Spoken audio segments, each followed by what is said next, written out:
Art. 48. Se a pessoa jurídica tiver administração coletiva, as decisões se tomarão pela maioria de votos dos presentes, salvo se o ato constitutivo dispuser de modo diverso. Parágrafo único. Decai em 3 anos o direito de anular as decisões a que se refere este artigo, quando violarem a lei ou estatuto, ou forem eivadas de erro, dolo, simulação ou fraude. Art. 49. Se a administração da pessoa jurídica vier a faltar, o juiz, a requerimento de qualquer interessado, nomear-te administrador provisório. Art. 49. A pessoa jurídica não se confunde com os seus sócios, associados, instituidores ou administradores. Parágrafo único. A autonomia patrimonial das pessoas jurídicas é um instrumento lícito de alocação e segregação de riscos, estabelecido pela lei com a finalidade de estimular empreendimentos para a geração de empregos, tributo, renda e inovação em benefício de todos. Art. 50. Em caso de abuso da personalidade jurídica, caracterizado pelo desvio de finalidade ou pela confusão patrimonial, pode o juiz, a requerimento da parte ou do Ministério Público, quando lhe couber intervir no processo, desconsiderá-la para que os efeitos de certas e determinadas relações de obrigações sejam estendidos aos bens particulares de administradores ou de sócios da pessoa jurídica beneficiados direta ou indiretamente pelo abuso. Primeiro, para os fins do disposto neste artigo, desvio de finalidade é a utilização da pessoa jurídica com o propósito de lesar credores e para a prática de atos ilícitos de qualquer natureza. Segundo, entende-se por confusão patrimonial a ausência de separação de fato entre os patrimônios, caracterizada por e cumprimento repetitivo pela sociedade de obrigações do sócio ou do administrador ou vice-versa. E transferência de ativos ou de passivos sem efetivas contraprestações, exceto os de valor proporcionalmente insignificante, e outros atos de descumprimento da autonomia patrimonial. Terceiro, o disposto no caput e nos 1º e 2º deste artigo também se aplica à extensão das obrigações de sócios ou de administradores à pessoa jurídica. Quarto, a mera existência de grupo econômico sem a presença dos requisitos de que trata o caput deste artigo não autoriza a desconsideração da personalidade da pessoa jurídica. Quinto, não constitui desvio de finalidade a mera expansão ou a alteração da finalidade original da atividade econômica específica da pessoa jurídica. Art. 51. Nos casos de dissolução da pessoa jurídica ou cassada a autorização para seu funcionamento, ela subsistirá para os fins de liquidação, até que esta se conclua. Primeiro, far-se-á, no registro onde a pessoa jurídica estiver inscrita, a averbação de sua dissolução.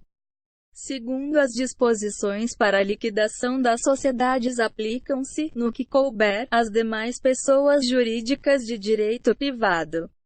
Terceiro, encerrada a liquidação, promover-se-á o cancelamento da inscrição da pessoa jurídica. Art. 52. Aplica-se às pessoas jurídicas, no que couber, a proteção dos direitos da personalidade. Capítulo 2. Das associações. Art. 53. Constituem-se as associações pela união de pessoas que se organizem para fins não econômicos. Parágrafo único. Não há, entre os associados, direitos e obrigações recíprocos. Art. 54. Sob pena de nulidade, o Estatuto das Associações conterá e a denominação, os fins e a sede da associação, e os requisitos para a admissão, demissão e exclusão dos associados, e os direitos e deveres dos associados.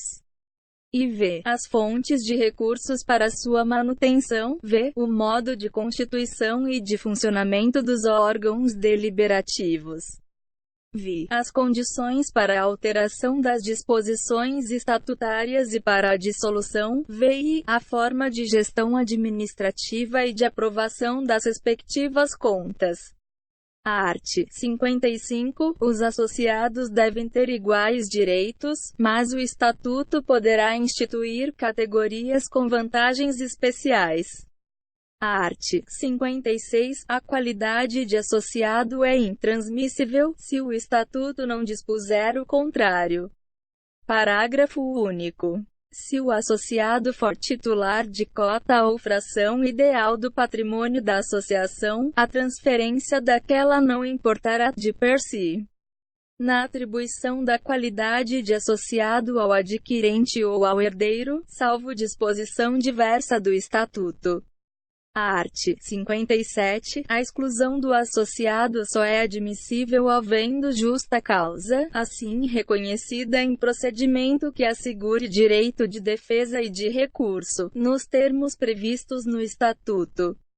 Parágrafo único. Revogado. Art. 58. Nenhum associado poderá ser impedido de exercer direito ou função que lhe tenha sido legitimamente conferido, a não ser nos casos e pela forma previstos na lei ou no Estatuto.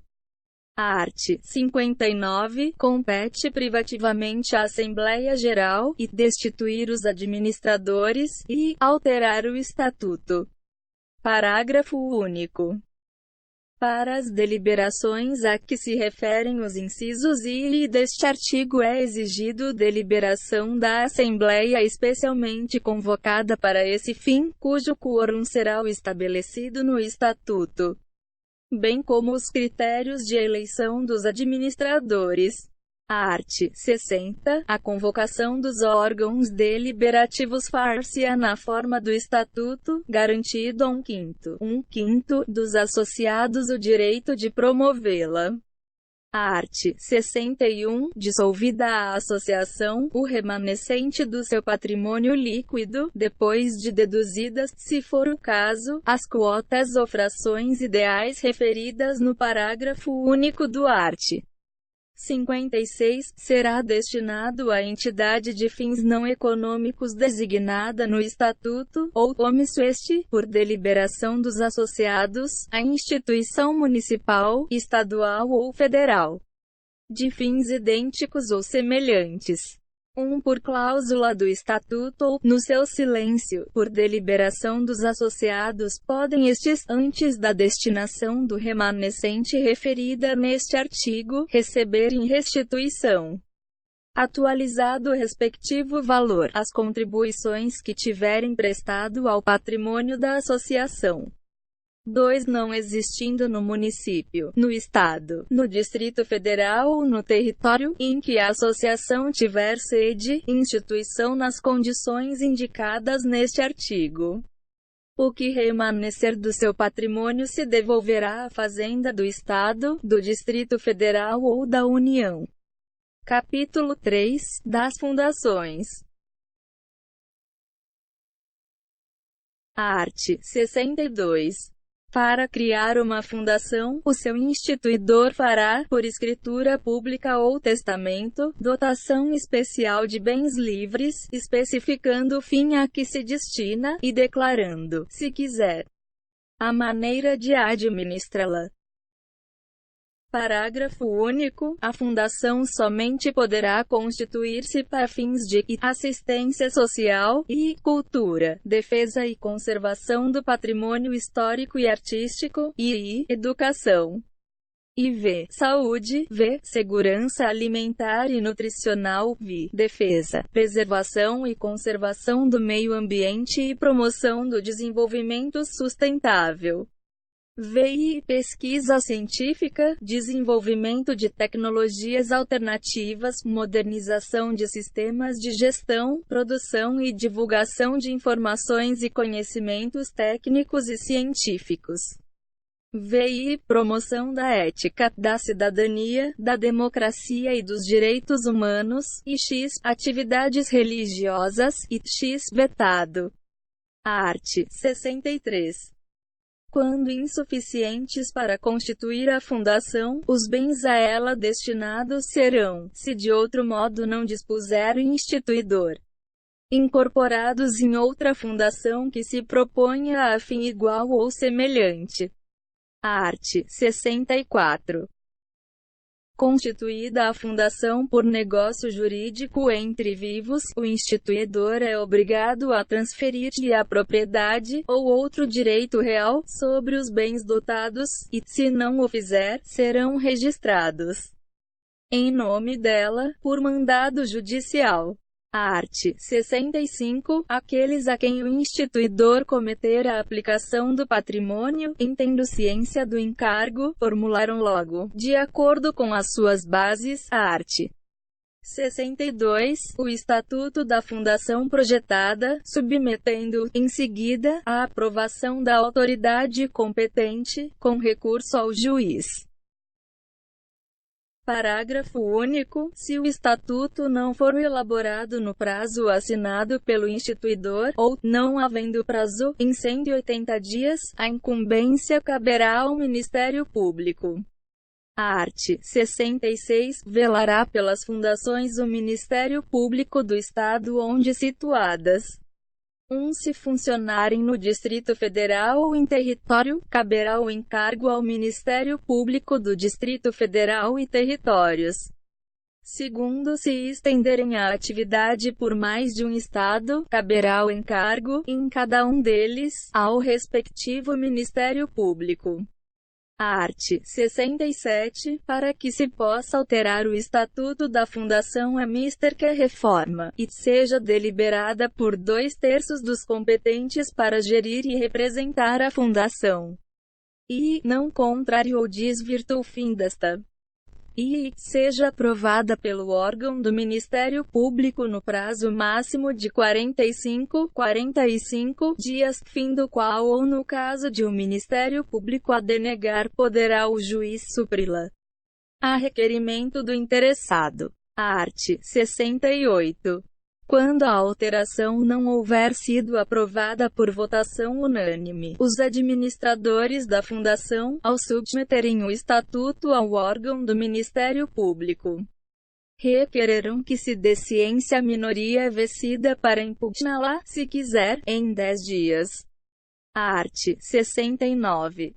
Tornando-se ilícita, impossível ou inútil a finalidade a que visa a fundação, ou vencido o prazo de sua existência, o órgão do Ministério Público, ou qualquer interessado, lhe promoverá a extinção, incorporando-se o seu patrimônio, salvo disposição em contrário no ato constitutivo, ou no estatuto, em outra fundação, designada pelo juiz, que se proponha a fim igual ou semelhante.